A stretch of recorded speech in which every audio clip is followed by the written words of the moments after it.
Hello subscribers, I hope you guys are doing well. Today, I'll be reviewing my first Jurassic World Dino Trackers toy. It's the Gigantic Trackers Sinotyrannus. Mattel has just finished releasing all of their Dominion toys, now they're already moving on to Dino Trackers. When I first saw this Sinotyrannus, wasn't too excited for it, mainly because of the color scheme. It looked too vibrant on those promo images. I think it looks better in person, but I'm still not too sold on it, and I'll explain why later in the review. So taking a look at the packaging, it looks really neat. Right here you got the typical Jurassic World logo, and this time the name of the dinosaur and the assortment is in a different font. Then you've got Dino Trackers right there. On the left, instead of Rexy, you've got a high quality render of Velociraptor Blue and Beta. In the middle, you've got an image of how to activate the gimmick, a forest background, and interestingly, in the top right, you've got a forest icon. What Mattel is doing with this Dino Trackers toy line is very unique. They're giving a different environment to different dinosaurs and prehistoric animals. For the Sinotyrannus, like I said before, you can see the forest icon. For the Chronosaurus packaging, you can see an ocean icon and an ocean background in the middle. For the Diabloceratops, you got a desert icon and a desert background. So I love what Mattel is doing. On this side of the packaging, you've got the Dino Trackers title. On the other side, Jurassic World. And on the back, in the background, you can see a digital world map, which signifies that dinosaurs are taking over the modern world. Then you've got images of how to use the action feature, render of the Sinotyrannus, and the other gigantic trackers, which is the Stegosaurus. I do not know how many times they're going to reuse that sculpt. I think it still looks nice and movie accurate, but do another figure. Do something like the Amargasaurus, which does not have a repaint or retool yet. And that figure is really hard to find since Dino Rivals is long gone. And even when that figure was first released, collectors had a really difficult time tracking it down. So hopefully that Amargasaurus can get re-released soon. So let's waste no time and see if this Sinotyrannus is worth your money. The head sculpts usually pack the most detailing, and this Sinotyrannus is no exception. You can see scales of varying sizes throughout the head. See the smaller ones near the eyes, and then the larger ones near the snout. And of course there is the unfortunate shrink wrapping. In the future, Mattel should really start removing the shrink wrapping on their dinosaurs. Then you've got these big teeth, which are individually sculpted, and they look very neat. This looks like an animal that would pack a powerful bite force. Then there's one of the weirdest looking crests I've ever seen. Then going down to the neck, see some more scale detailing. And underneath the neck, there's a dewlap-like structure. And then across the figure, the detailing is mainly soft. Then there's these larger scales, which are very prominent on the thighs, but not as prominent throughout the rest of the figure. Then the underbelly is smooth as usual, but you can still pick out some scale detailing. Then you've got the arms. You can see a little bit of muscle to them, and 3 fingered claws. There's the feet. Unfortunately, they're a little bit oversized, but it definitely could have been worse. And unlike the arms, the legs are very swole. This dinosaur really enjoys leg day. Then there's more spikes going down the tail. And then there seems to be larger spikes on the back of the head, on the hips, and at the tip of the tail. On the back of the legs, there's some thin skin, and it's also on the tail. Definitely some stylization by the sculptor, but for some reason it kind of makes me uncomfortable. Now it's time to talk about the paint job. Like I've said before, I still wasn't too sold on it, but it's starting to grow on me a little bit more. And at least it matches its forest environment. And I forgot to mention that the color schemes of the Dino Trackers animals are fitting their given environments. If you saw the Chronosaurus, its blue color scheme obviously matches its oceanic environment. And see, the colors consist of primarily a forest green, then there's some lighter green that you can barely make out on the neck and the top of the torso. The underjaw is a banana yellow, and then there's red on the crest, the face, and the tip of the tail. I forgot to mention that this theropod has Christmas colors, green and red, and it's fitting that Mattel chose to release this figure around this time since December is right around the corner.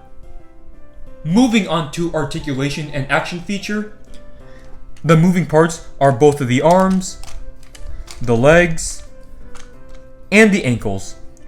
So this totals in at 6 points of articulation, and the other moving parts are connected to an action feature. So you press this button, and the theropod opens its jaws and moves its head to the right. The other button swings its tail. So this is kind of like the Mega Dual attacks. Instead, the buttons are on the side instead of next to each other on top of the hips. And due to the way this toy was packaged, I didn't notice this other button, the one that activated the tail. So I thought that this was going to be some pointless tail articulation that the atrocious Striking Roar Giganotosaurus had. Here is the tracking gear, which is made out of a very soft plastic, and it's just one color, a very dark gray. For you older collectors, this may remind you of the old capture gear from the Kenner Jurassic Park toy lines. So let's put it on our Sinotyrannus.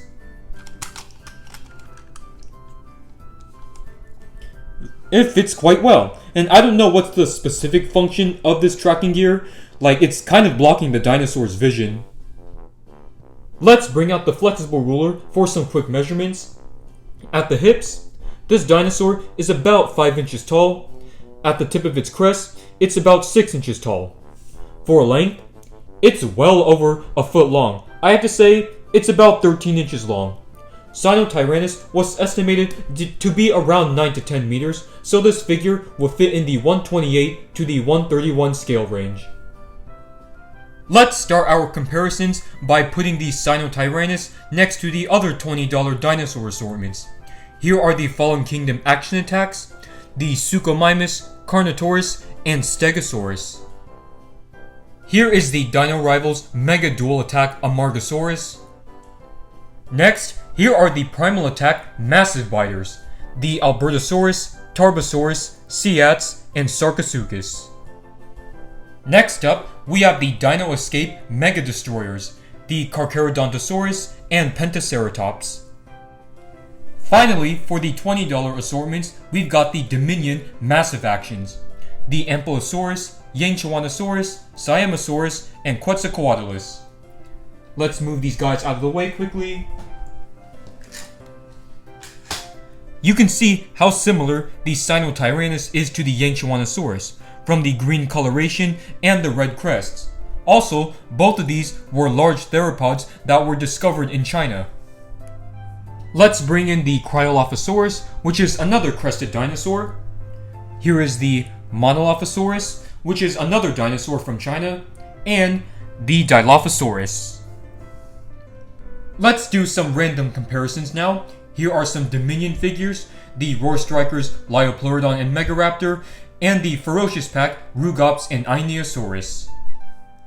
Here is the Extreme Damage Geniodectes, the Battle Damage Plesiosaurus, still my all-time favorite mainline Jurassic World toy, the Savage Strike Postosuchus, the elusive Savage Strike Scutosaurus, which I think Mattel is retooling for Dino Trackers. And here is the goofy-looking Fierce Force Tanystropheus. Here is the Sinotyrannus next to the Sinoceratops. Now let's bring in some Hammond Collection stuff. Here is the stupendous Ceratosaurus, the Baryonyx, and the Gallimimus. Next, let's bring in Mattel's other Tyrannosaurids.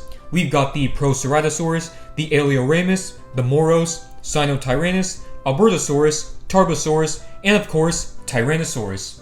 We're getting one more Tyrannosaurid from Mattel, which is the Dino Trackers Dryptosaurus.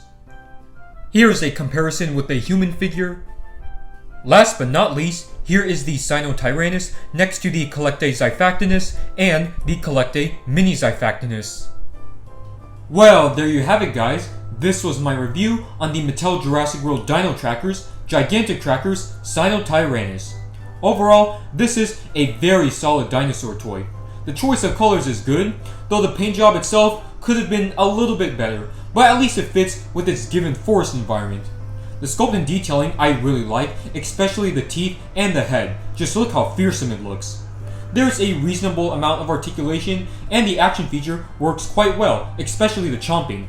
Though I'm not too sold on the tracking gear. So if you want this for yourself, you can buy it off of Amazon, or you can check Charget. Some people have been finding the new Dino Tracker toys. So I'm going to give this Tyrannosaurid an 8 out of 10. If you guys enjoyed this video, leave a comment, like, subscribe, and I'll see you guys in the next video.